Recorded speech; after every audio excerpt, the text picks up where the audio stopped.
If you are a high professional and you are not seen as a shareholder, then unfortunately you have to wait for us to take office. But before that happens, we must fight for your space. Fight for your space.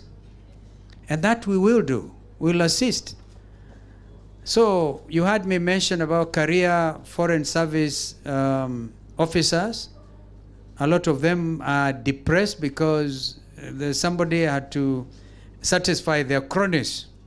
It's very attractive to be appointed ambassador to the Netherlands, the seat of very important institutions like ICC and also CMD, yeah, very important. So you go there, you're paid foreign service allowance, your children go to school anywhere. So people get, I wouldn't say bribed, they are given tokenism. And that is terrible. I would advise that even as we wait to do the necessary important things to make this country professional in terms of our public service, one time, France under Charles de Gaulle, I think it was kept going. When there was a revolution after that, French Revolution, it was a French civil service that held that country together. So if you make it a seat for demagoguery, I mean for people who are not professional, people who are, unapigiwa simu unaambia patia huyo contract. Immediately unapeana bila kufuata even procurement rules, then you are messing up your own country. Where do we stand diplomatically as a country? You know, there are basic guiding principles in diplomacy. Kenya is a founding member, for example, of the non-aligned movement. These people, I'm quite sure, have no idea. They've never heard of the Bandung Conference of 1945. Bandung is a city, an important city in Indonesia, where the non-aligned movement was born. And under its terms, we really look at it and look at the global south and the global north. The worst that can happen to diplomacy, it will be seen to be somebody's puppet in diplomacy. That is the worst that can happen.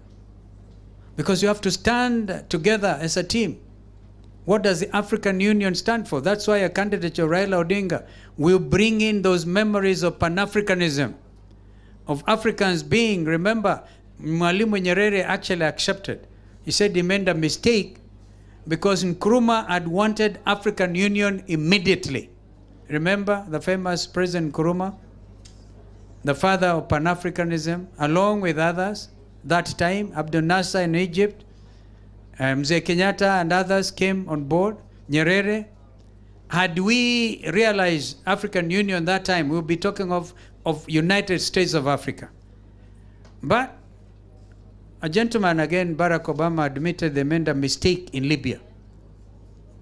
The just killing of brother leader who had this vision about can have a standing army in Africa and monetary union. He had done such a big thing in Libya. Today, Libya is a mess because of interference.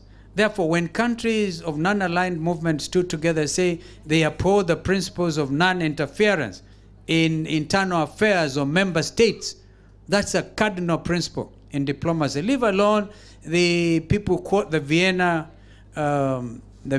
Conference and what guides diplomatic conduct. Yeah. By the way, one of the things I did, and I'm so happy it happened, was when Kofi Annan, the late Kofi Annan, the UN Secretary General, visited Nairobi, because I pleaded with him. One time after some elections, there was a lady called Elizabeth Dostowell. She took over from an Egyptian, forget the name now, as the head of UNEP. Remember, United Nations Environment Program. And I went out there to look for a hard hand. We ended up with Mr. Klaus Fischer. He was a foreign minister from Germany. We revived UNEP in Nairobi. But UNEP today has become a very important, it's the only UN headquarters in the third world.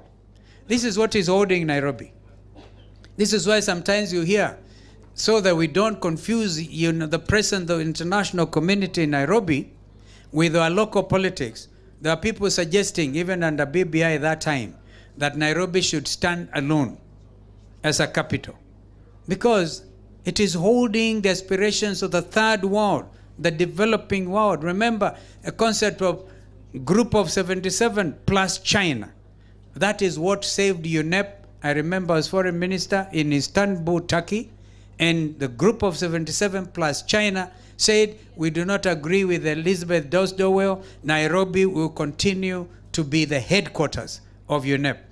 But Kofi Annan did the next important thing. He came, I remember I had been transferred from foreign affairs to education. And because I had pleaded with him to come, he came and promoted UNEP now to be a UN headquarters. So, additional to New York, Geneva, which is the other one? No. There are 4 headquarters of the UN. New York, Geneva, Austria, and Nairobi, Vienna. So, exactly, that's how important this country is now in terms of diplomacy. So, Orwa, rating, I hope nobody comes to mess up with that status. And I hope Kenyans will know which people believe in that dream. So today,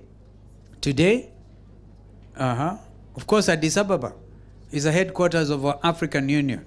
But Nairobi stands very tall. And because of the importance of climate change, COP, by the way, people talk of COP28.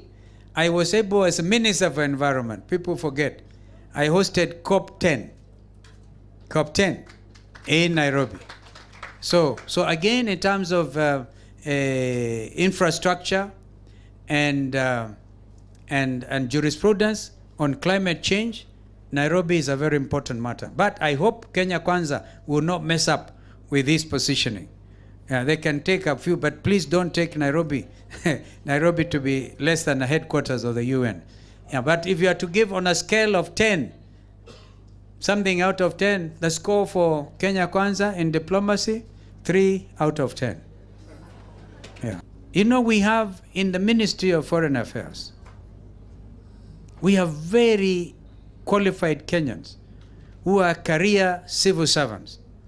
But regimes like Kenya Kwanza comes in and depose cronies to places where they have no idea about democracy. They end up causing embarrassment, and the image of the country continues to suffer.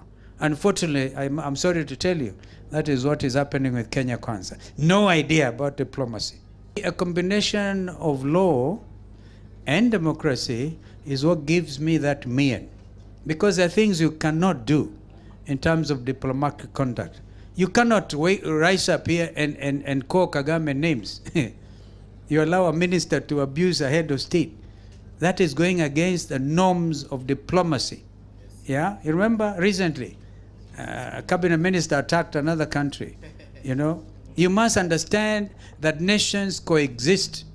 Following the collapse of the Cold War, when the world had hoped then to reap what we call the peace dividend. You know, we wish the people of Haiti well, but they must be helped in a manner that is also humane, that first of all, we might recognize the solution to the Haiti crisis will come from Haiti people themselves. This has always been my mantra when we are dealing with the Somalis in their many communities, whether they are Darots, Awie, Digli, Mirifle, and all of them, the 0.5, we knew they had to come up with a solution to their problem. And today, as I said, Somalia has joined the East African community. So if you think you can go and impose order in Haiti, we can only be deluding ourselves. Where others have dared, we think we can send our young people there. We remain opposed on principle.